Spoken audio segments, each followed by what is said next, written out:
Salut à tous, c'est Loïc, bienvenue sur Tout Berzing. Alors aujourd'hui je suis à la Villa d'Erba.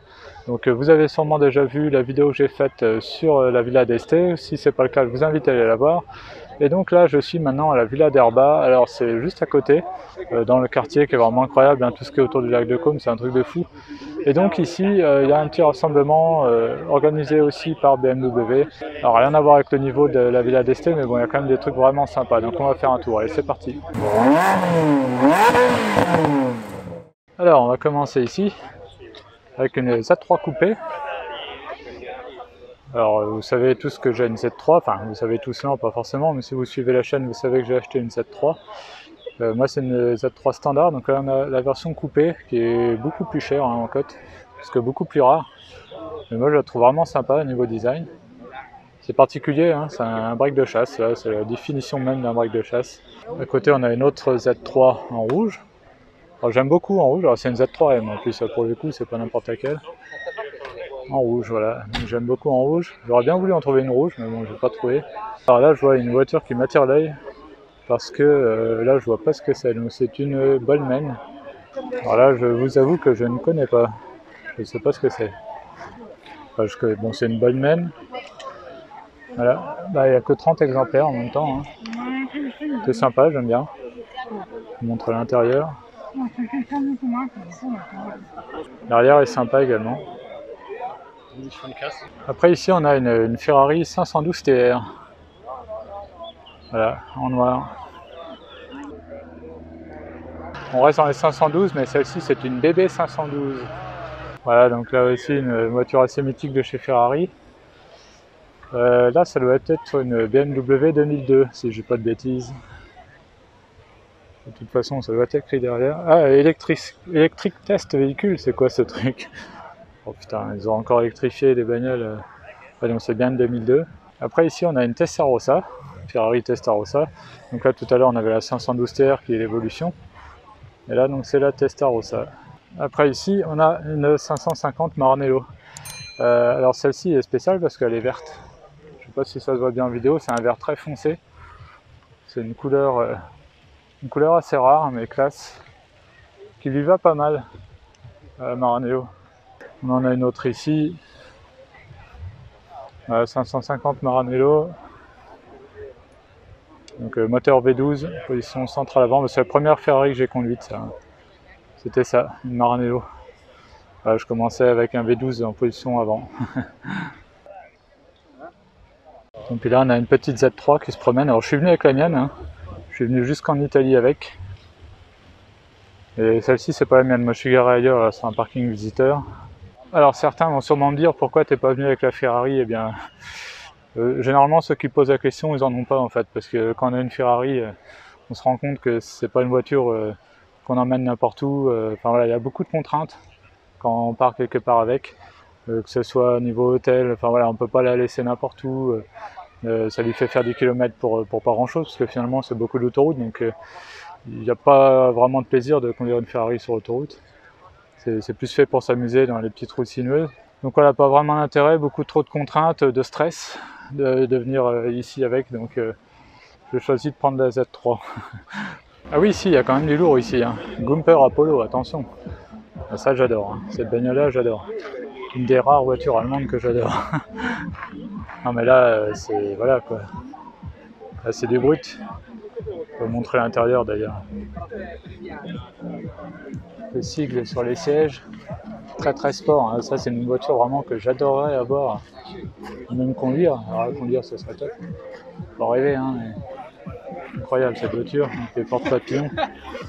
Voilà, donc très course à l'intérieur. Je vais vous montrer le moteur, maintenant regardez la taille des pneus. Un truc de fou. Voilà le moteur en position centrale arrière. Beaucoup de carbone. Voilà, largeur des pneus. Ah d'accord, c'est du 345 les pneus, c'est pour ça. Ah, magnifique cette voiture.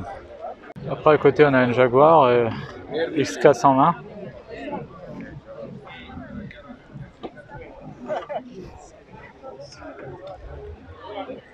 À côté on a une Porsche 356, donc ça c'est une des premières, qui s'inspire beaucoup de la coccinelle. Après on continue ici avec une Z3, une MG Midget Alors ici c'est assez rare, on a une Bentley Brooklands. Donc c'est un gros coupé Bentley. Voilà l'arrière, on n'en voit pas tous les jours. C'est sympa. À côté on a une Aston Martin DB7. DB7 standard a priori, je vais regarder à l'avant. Je vous montre l'intérieur comme ça. Ouais, donc c'est une DB7 standard, c'est pas une Vantage. Si c'était une Vantage, elle aurait eu des gros anti-brouillard à l'avant rond. Après à côté on a une 308 GTS, donc là voilà la voiture de Magnum précisément.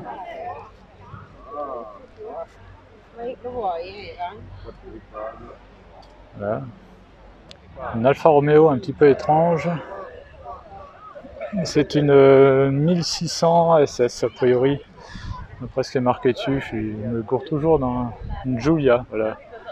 Giulia 1600 SS. À côté on a une Jaguar MK2.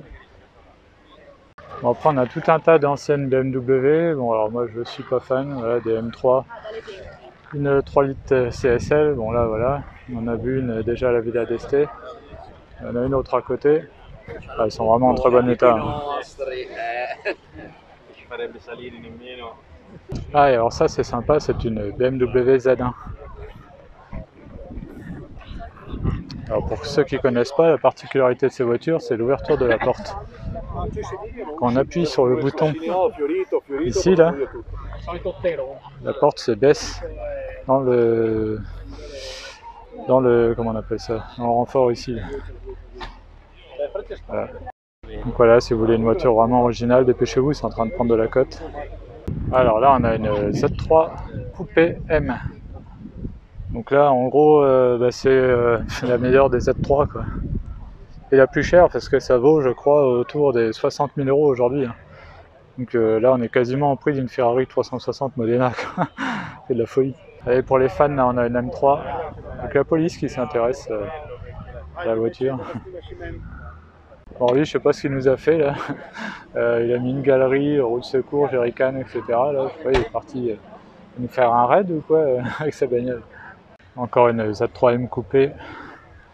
Alors beaucoup de BMW puisque c'est un événement qui est organisé par BMW, donc forcément on a une M2. Si vous voulez une BMW avec un V12, il n'y en a pas beaucoup, ben, dépêchez-vous, il y a celle-ci, les séries 8. Et dépêchez-vous justement parce que la cote est en train de bien monter. Alors le fameux prototype qui change de couleur, dont la peinture change de couleur. Ça c'est incroyable. Un petit délire de concept car. Donc là, si vous égratignez la peinture, je pense que vous pouvez aller vous pendre. Hein. Alors après, en fait, je sais pas si ça se voit en vidéo, mais en vrai, on voit que la finition de la peinture, c'est pas terrible en fait. On ne voit pas en vidéo, mais en vrai, ça tape à l'œil. Alors il n'y a pas que la peinture qui change, hein. Il y a les jantes aussi. Là, je sais pas si vous l'actionnez, mais les jantes changent de couleur également. Hein. Donc là, c'est un système en fait électrique. Avec les électrons qui se baladent. Et ouais, en fait, en vrai, ça fait beaucoup moins infini qu'en vidéo. Je sais pas, on a l'impression que c'est un vieux wrap qui a été très très mal posé. Mais malgré tout, on peut saluer quand même la prouesse, hein, voilà, c'est une première. Je suis juste surpris, je m'attendais pas à ça, à la finition. Je vais essayer de vous filmer ça, mais c'est pas évident. Alors regardez, là, je sais pas si on voit bien. Voilà, finition. Bon là on a plus intéressant là, BMW M1.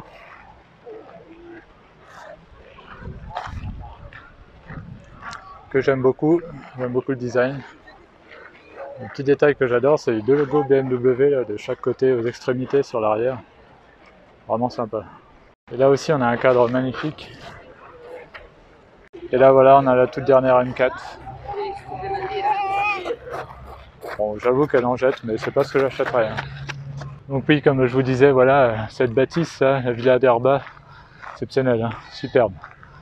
Allez, on va aller voir ce qu'il y a, là. Je vois qu'il y a déjà des voitures qui m'intéressent beaucoup, là. Surtout au milieu, là. On va aller voir ça. Bon voilà, c'est surtout celle-ci qui m'avait attiré l'œil, donc c'est la Ferrari 308 GT Rainbow.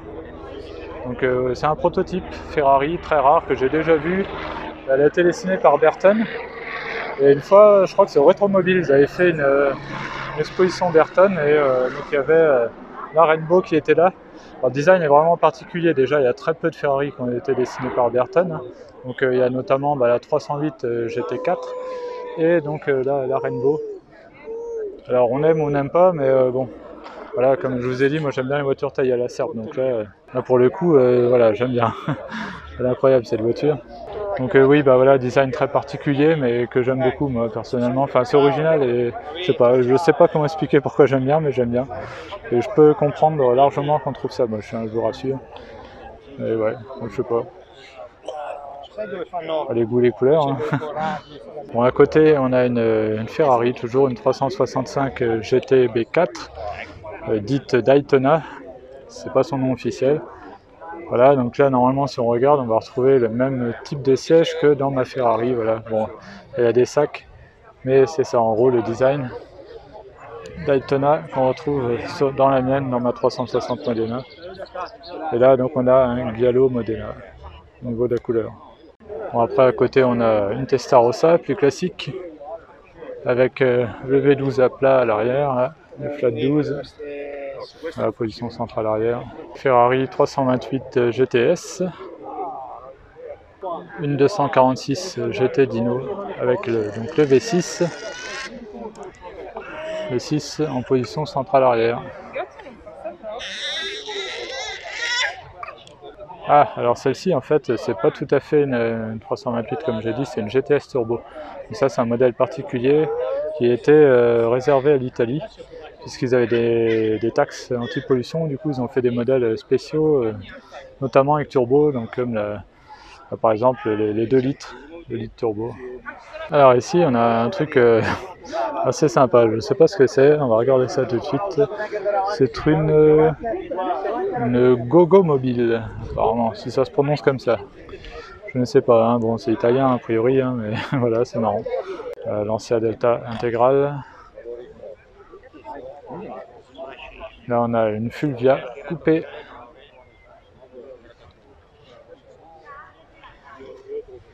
Ici on a une Fulvia Zagato, ça c'est déjà plus rare, 1968.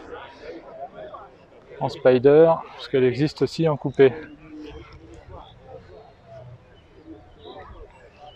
Après on a une Lancia Appia coupé Pininfarina de 1959. Après là on a une petite Fiat 500, là on a une Fiat Spider, là une Fiat 125S. Alors ici, je vois pas ce que c'est. Là c'est une Fiat également. C'est une 1100 Stella Alpina. Alfa Romeo Giulietta Spider. C'est une version Sebring 1956. Ok, après ici on a une Alfa Romeo Giulietta Spider 1956. Encore une Alfa Romeo. Alors celle-ci c'est une Super 1900 Super. Et la magnifique Alfa Romeo Montréal dessinée par Berton. Maserati 3500 Spider Vignale 1962. Ça c'est beau, ça c'est classe. Ouais, franchement là ça envoie ça. Alors là on a une Oscar 1 600 GT2.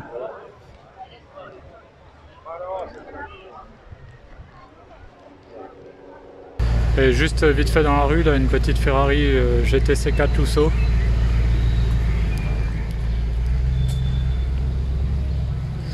Là c'est toujours sympathique. Voilà un peu l'ambiance, là j'ai loupé, j'ai pas réussi à filmer, mais une Ferrari Dino qui partait, on a une petite Aston Martin, enfin voilà c'est ça tout le temps quoi. Et bah voilà, la Dino elle revient. Là ça arrête pas. 550 Maranello verte.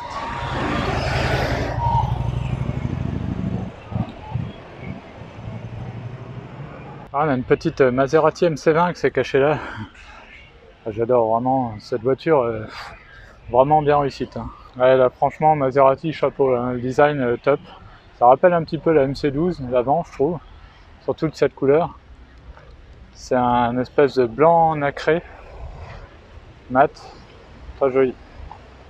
Il y en a de cachés partout là, je viens de trouver une Ferrari 812 GTS La première que je vois dans la rue. Là, c'est original, elle est immatriculée en Hongrie. Donc voilà, la version cabriolet de la 812 Superfast. Toit en dur. Allez, là je suis sur le parking pour retrouver la voiture. Donc là on a une Lotus Elise. Voilà, c'était juste pour vous la montrer. Là, ça fait une poussière pas possible, là, ça n'a pas plu depuis longtemps ici aussi. Alors là on a une Alfa Romeo 4C.